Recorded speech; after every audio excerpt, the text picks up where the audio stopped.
Assalamualaikum warahmatullahi wabarakatuh. Perkenalkan, nama saya Putri Elemini dengan NIM 05422512 dari Prodi Sistem Informasi Universitas Terbuka. Dalam video kali ini, saya akan memperhatikan tugas 3 dari mata kuliah pemrograman berbasis web. Langsung saja ke soalnya. Di sini pada tugas praktik yang ketiga ini kita akan memiliki 8 indikator pencapaian di mana kita dapat menerapkan sistem pengorganisasian kode JavaScript framework Vue.js dengan memanfaatkan konsep view component dan view template, lalu menerapkan fungsi menampilkan data, lalu ada menerapkan fungsi conditional atau pengandaian direktif if, direktif else, lalu ada menerapkan data binding, one way data binding atau two way data binding. Kemudian ada jenis yang mana melalui jenis direktif data binding, vbind atau vmodel. Kemudian kita mampu menerapkan fungsi watcher yang sesuai untuk masukan output yang diharapkan, lalu menerapkan pengolahan data array melalui direktif for, lalu ada menerapkan formatting data text menggunakan konsep filter dan menerapkan penggunaan custom element, key component, dan property templates. Ini tugas struktur yang diminta. Kemudian ada halaman stok bahan ajar. Ini hampir sama ya seperti tugas 2 yang sebelumnya dibuat. Kemudian ada juga tracking delivery order DO. Oke, selanjutnya kita langsung saja ke tugasnya. Nah, di sini saya sebelumnya sudah membuat ya codingnya. Di sini ada aset, yang mana aset ini terdiri ada CSS, ada image logonya, ada data, di mana data ini ada data bahan ajar JSON yang didapat dari tugas yang telah dikasih ya dari sini. Kemudian ada JS-nya, JavaScript-nya, ada komponen di mana ada app model JS, DO tracking JS, order from JS, status batch JS, stock table JS, dan lalu service di mana service ini ada API.js, template order JS-nya, kemudian app JS. Lalu ada templates-nya di mana templates-nya ada app model HTML-nya, DO tracking, order from sama seperti di komponen yang ini ya. Lalu ada index HTML-nya. Oke, untuk pertama kita akan lihat CSS-nya seperti ini untuk CSS yang telah saya buat. Oke. Kemudian logo UT-nya. Dan ini data bahan ajar. Oke, kita langsung ke indeks HTML-nya, dimana ini untuk judulnya ya, sistem pemesanan bahan ajar UT. Ini kode ini untuk mengambil CSS yang sudah dibuat tadi, untuk mengambil CSS-nya. Kemudian yang ini untuk memanggil framework Vue.js-nya. Lalu ini untuk untuk logo UT-nya tadi. Lalu yang bagian sistem pemesanan bahan ajar ini itu untuk bagian judulnya. Dan ini universitas terbuka juga bagian judulnya di bawah sistem pemesanan bahan ajar. Lalu ada menu di mana di halaman pertama itu nanti ada menu stok bahan ajar, lalu ada tracking DO-nya. Kemudian pada halaman stok itu saya buat ada table di mana nanti kita bisa memilih menurut PJJ atau stok atau kategori listnya. Kemudian ada stock table, stock table, kemudian ada from, lalu ada halaman tracking. Ada halaman tracking ini kita bisa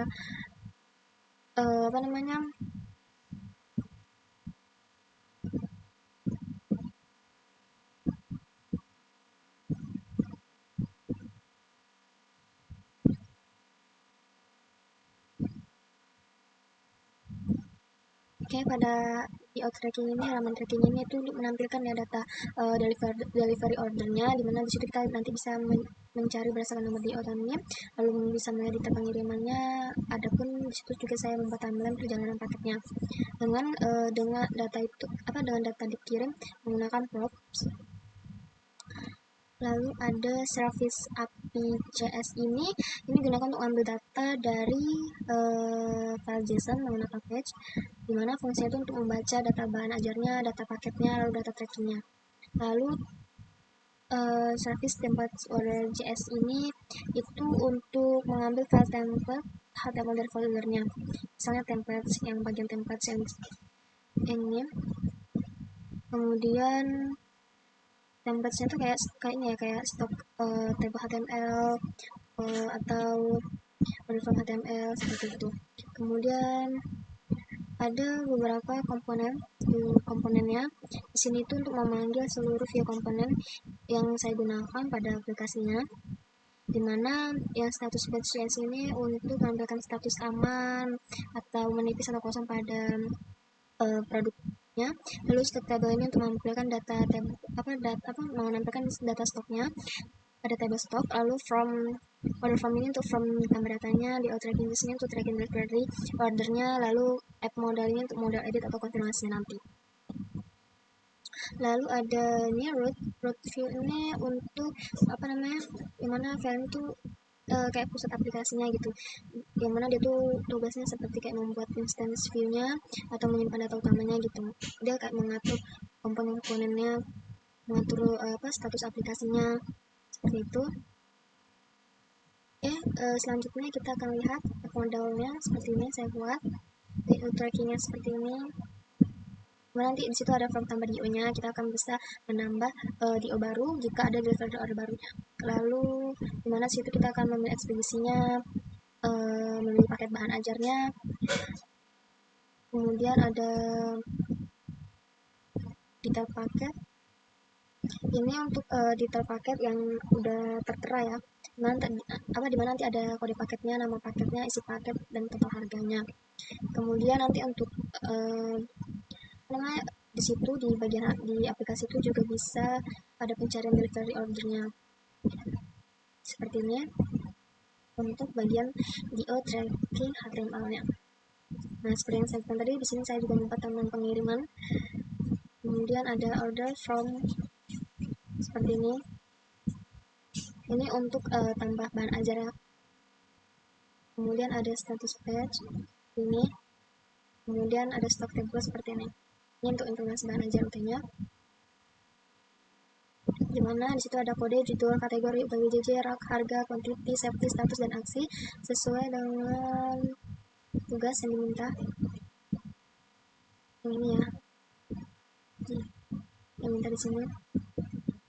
Selanjutnya kita lihat bagian app.js-nya seperti ini, DO tracking-nya.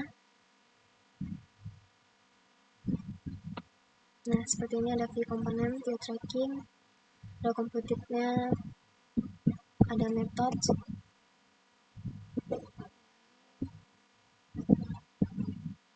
ada voucher-nya, voucher 1 dan voucher 2. Kemudian ada order form seperti ini untuk order formnya, order form pada JavaScript-nya. Sini ada voucher-nya juga. Nah, seperti ini untuk bagian status batch-nya dan stock table. Ini. Oke, kemudian ini API.js-nya dan ini template loader-nya. Selanjutnya kita run, dimana sini saya akan open melalui web server. Nah, seperti ini.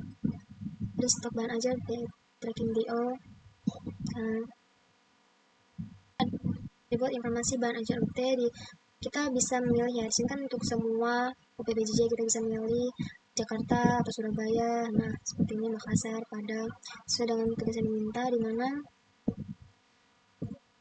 dia akan terdapat fitur untuk melakukan filter dan sort data stok setelah kami menggunakan elemen yang dimana kita bisa memilih seluruh UT daerahnya ataupun kategori mata kuliahnya. MK wajib, MK pilihan,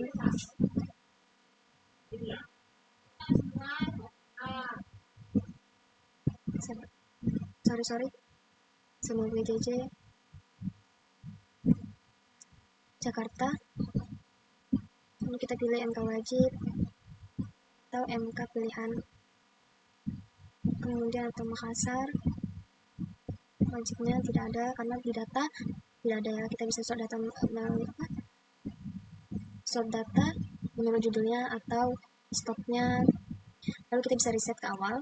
Di sini untuk reorder ini itu akan menampilkan yang harus kita order ulang. Nah, dia akan menunjukkan di mana produk yang sudah menipis yang harus kita order kembali.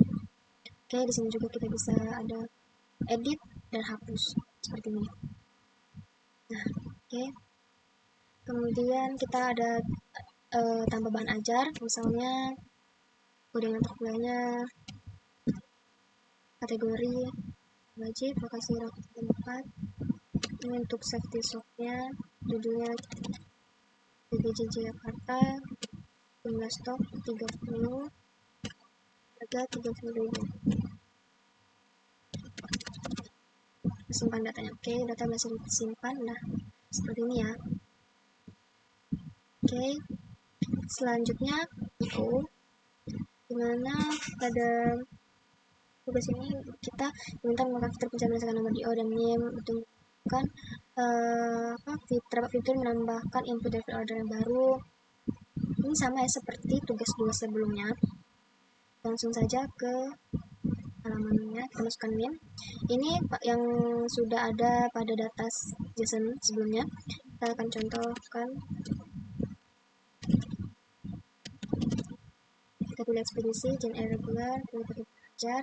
Nah, dia akan langsung muncul ya, ada kode paket, nama paket, isi paketnya, dan total harga yang harus kita bayar. Kemudian di sini tanggalnya, dan kita simpan dari pre-ordernya. PO berhasil dibuat. Oke. Pada tugas di apa namanya juga ada nih seperti kalau misalnya ada yang lupa nih kita isi, misalnya namanya kita isi di ekspedisinya yang keluar, tapi kita lupa nih pilih pakai bahan ajarnya, dia nanti akan muncul pop up peringatannya seperti ini. Kita belum pilih, maka kita disuruh akan pilih paket. Itu pun untuk yang bagian-bagian yang lainnya ya. Kemudian untuk mencari PO kita juga bisa kita buat seperti ini, keluar ya.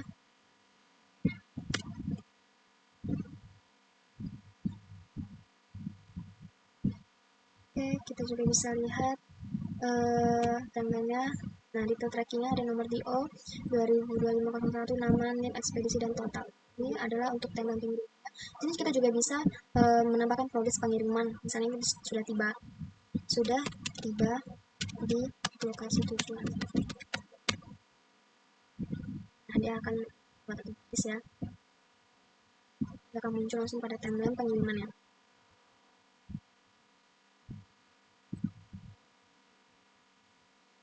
Oke, baiklah, itu saja. Sekian dari tugas saya. Apabila ada kesalahan, mohon dimaafkan. Wassalamualaikum warahmatullahi wabarakatuh.